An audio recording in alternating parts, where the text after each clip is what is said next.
உறவுகள் அனைவருக்கும்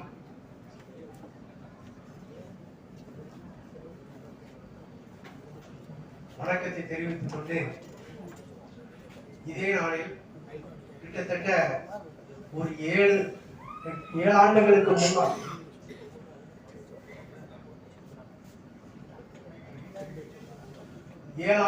முன்னால் இப்பொழுது நாம் ஒளியூட்டப்பட்ட செல்வா பாண்டியர் அவர்கள் இதே திருச்சியில் அருகில் தான் ஒரு விபத்தொன்றில் இயற்கை அடைந்தார். அதற்கு முன்னால் இந்த தமிழர் நடுவத்தை தொடங்குவதற்கு என்னென்ன விளைவுகளை உருவாக்கும்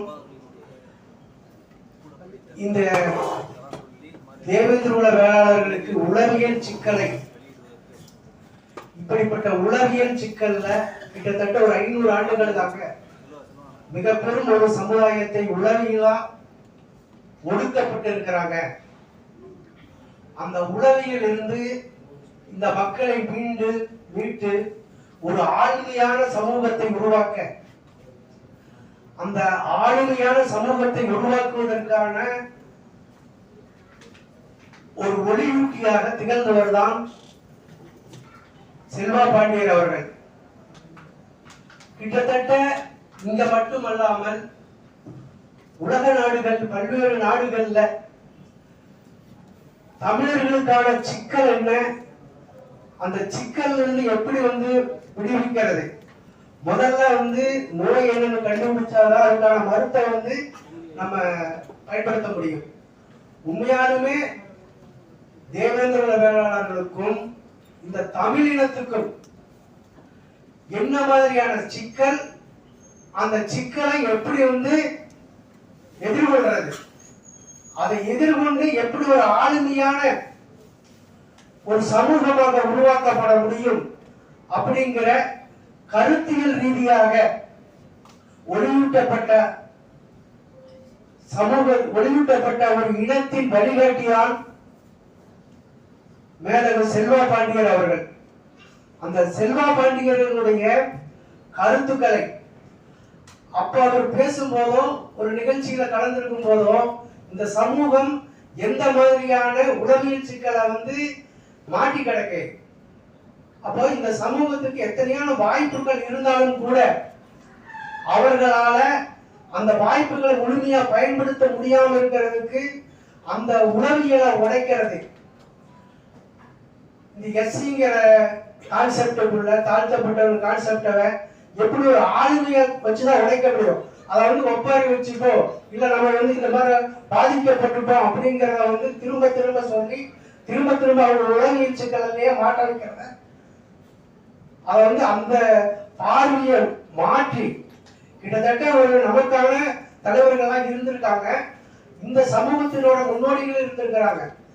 ஆனா அதை விட ஒரு மாற்று பார்வையில உண்மையாலுமே இந்த சிக்கலை தீர்க்கறதுக்கு என்ன மாதிரியான கருத்தியல் உருவாக்கணும், அதை எப்படி வழிநடத்தணும், அது இளைஞர்கள் மத்தியில் எப்படி கொண்டு போகணும் அப்படிங்கிற விஷயங்களை இளைஞர்களுக்கு விதைச்சிருக்க, அந்த ஒளியூட்டி இருக்க.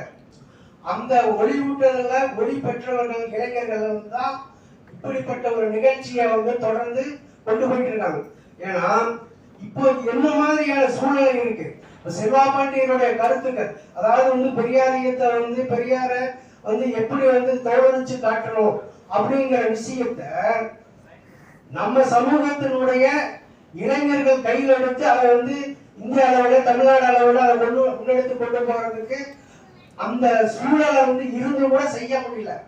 ஆனா அதெல்லாம் இப்ப கொஞ்சம் மாறி வருது. ஆனா வேற சமூகத்தில் இருக்கிறவங்க அந்த இவரோட கருத்தை ஏத்துட்டு இவரோட கருத்தை வச்சு எந்த இடத்துக்கு அவங்க நகர்த்திருக்காங்க. இன்னைக்கு தமிழ்நாட்டோட முதலமைச்சரா வர அப்படிங்கிற அளவுக்கு பேசக்கூடிய அளவுக்கு இந்த கருத்தை உள்வாங்கிட்டு அந்த சமூகத்து மக்கள் எல்லாம் அந்த சமூகத்தில் இருக்கிறவங்க எல்லாம் வந்திருக்காங்க. ஆனா நம்ம உண்மையாலுமே இந்த தேவேந்திர குல வேளாளர் உண்மையாலுமே இந்த சமூகத்தையும் இந்த மக்களுடைய இந்த மண்ணையும் ஆளக்கூடிய இளைஞர்கள் ஏன் இந்த மாதிரியான பிண்டங்கள், இந்த உளவியல் சிக்கல் ஒடுக்கி இந்த உளவியல் சிக்கல் விடுதலைக்காக ஒரு சரியான தீர்வுக்கான கருத்தியலை கட்டியமைச்சு அது வந்து இப்போ ஒவ்வொரு ஆண்டுகளும் அடுத்தடுத்து அதோட வளர்ச்சியை நோக்கி நகர்ந்துட்டு இருக்கு. இன்றைக்கு வந்து அதாவது வந்து அரசியல் ரீதியாக பொருளாதார ரீதியாக எப்படி வந்து இளைஞர்களை வந்து கட்டமைச்சு அதை வந்து அதன் மூலமா எப்படி இந்த சமூகத்தினோட விடுதலையை கொண்டு வர்றது அப்படிங்கிற ஒரு பார்வைய அந்த ஒளிய வந்து கொடுத்த இந்த மகத்தான வேலையை வந்து திட்டமிட்டு செஞ்சுட்டு இருக்கும் போதே ஒவ்வொரு கூட்டங்களுக்கும் ஒவ்வொரு நிகழ்வுகளுக்கும் இது என்ன எதிர்வினை உருவாக்கும், இந்த எதிர்வினை மூலமா இந்த மக்களுக்கு வந்து என்ன பலனெல்லாம் கிடைக்கும் அப்படிங்கிற விஷயங்களை இளைஞர்களுக்கு முகநூல் வாயிலாக அவர் பயன்படுத்தி இருக்கக்கூடிய கருத்துக்களை வந்து தெளிவா இந்த இளைஞர்களை கொண்டு சென்றதன் மூலமா அடுத்த ஒவ்வொரு காலகட்டங்களில் கூட்டங்கள் நடத்தணும்னு சொன்னோம்னா முதல் நிலையில் இருக்கக்கூடிய தோழர்கள் வந்து நாகேஷ் பாண்டியராகட்டும் செல்லப்பாண்டியராகட்டும் நம்ம பொன்ராஜ் காலாடி இவங்க தான் வந்து கூட்டத்தை முறைப்படுத்துவாங்க, கூட்டத்தை நடத்துவாங்க, இந்த நிகழ்ச்சிகளை வந்து தொடங்குவாங்க. ஆனா இன்னைக்கு அந்தந்த மாவட்ட இளைஞர்களை அந்த கருத்தியல் மூலமா கட்டமைக்கப்பட்டு இந்த நிகழ்வு வந்து தொடர்ந்து ஒவ்வொரு மாவட்டங்கள்ல வந்து நடந்துட்டு இருக்கு. இதே வந்து அடுத்தடுத்து வந்து என்னவா மாறும், அடுத்தடுத்து வந்து தாலுகா வாரியாக கிராமங்கள் வாரியாக வந்து இது நகர்ந்து போறதுக்கான கூறுகள் வந்து இப்ப இருக்கக்கூடிய இளைஞர்களுக்கு அவர்கள் விட்டு சென்ற பணியை மீண்டும் தொடர்ந்து எடுத்துட்டு போறதுக்கான அனைத்து ஏற்பாடுகளையும் அனைத்து விதமான வழிகாட்டுதலும் அந்தந்த ஸ்டெப்பா வந்து கொண்டு வந்து கொடுத்துட்டு இருக்காங்க. அந்த இளைஞர்களோட வழிநடத்துதல் மூலமாக இந்த கூட்டங்கள் வந்து தொடர்ந்து நடந்துட்டு இருக்கு. இதெல்லாம் எப்படி சாத்தியமா இருக்குன்னு சொன்னா இதுக்கும் கூட அதை வந்து ஆளுமையாக வந்து நடத்துறதுக்கும் இந்த ஆளுமையோட வந்து எப்படி வந்து அடுத்த கட்டத்துக்கு கொண்டு போறதுக்கான வழிகாட்டுதல் வந்து அந்த கருத்தை ஏற்றுட்ட முதற்கட்டமான இளைஞர்கள் வந்து திரும்பி வந்து இவங்களுக்கெல்லாம் கொடுத்துட்டு இருக்காங்க. அப்ப பாத்தீங்கன்னா ஒவ்வொரு கட்டமைப்புகளை வந்து உருவாக்கி கொடுத்தாரு. அதாவது வந்து தொழிலதிபர்களுக்கான சிகரத்தை தொட்டவர்கள் சொல்லிட்டு ஒரு அமைப்பு உருவாக்கி அந்த அமைப்புகளை வந்து எப்படி வந்து இந்த இளைஞர்களுக்கு பொருளாதார ரீதியாகவும் ஏதோ ஒரு வந்து பத்திரிகையாளர்களாகவும் மற்ற இதுகளை எல்லாம் வந்து எப்படி வளர்த்தெடுக்கணும் அப்படிங்கிற ஒரு அமைப்பை வந்து தொடங்கி வச்சு அந்த அமைப்பின் மூலமா சிகரம் தொட்டவர்களுக்கான பரிசுகளோ அவங்கள வந்து முன்னாடி வழிகாட்டுதலுக்காகவும் அப்படி ஒரு அமைப்பை வந்து தொடங்கி வச்சாரு. அதை தொடர்ந்து வந்து நடத்திட்டு தான் இருக்காங்க. அந்த மாதிரி வந்து ஒவ்வொரு அரசியல் ரீதியான வழிகாட்டுதல் ஒரு பக்கம் இருந்தாலும் அடுத்தது இப்ப வந்து சுய முன்னேற்றம், அதே சமயத்தில் பொருளாதார ரீதியாக இளைஞர்களை வந்து எப்படி முன்னேறணும், சுய ஒழுக்கம், அதை பற்றியான பார்வை, அதை பற்றியான ஆழமான பார்வையிலிருந்து காலையிலிருந்து இங்க கிட்டத்தட்ட ஒரு 3 மணி நேரத்துக்கு மேலான இளைஞர்களுக்கான ஒரு பயிற்சி பட்டறையை கொடுத்து இந்த பயிற்சி பட்டறையின் மூலமாக நிறைய இளைஞர்கள் வந்து அவங்க இப்போது செஞ்சுட்டு இருக்கிற வேலையில் இருந்து அடுத்த கட்டத்துக்கான கிட்டத்தட்ட சென்ற ஆண்டு வந்து இந்த மாதிரி ஒரு நிகழ்ச்சி நடத்தி அதுல பங்கெடுத்து அந்த இளைஞர்கள் வந்து அவங்களுக்கு ஒரு போல் அச்சீவ்மெண்ட்டை வந்து எப்படி அடைஞ்சிருக்காங்க, அதுக்கு இது எப்படி எல்லாம் உதவியா இருந்திருக்கு அப்படிங்கிற விஷயங்கள் எல்லாம் வந்து சொன்னாங்க.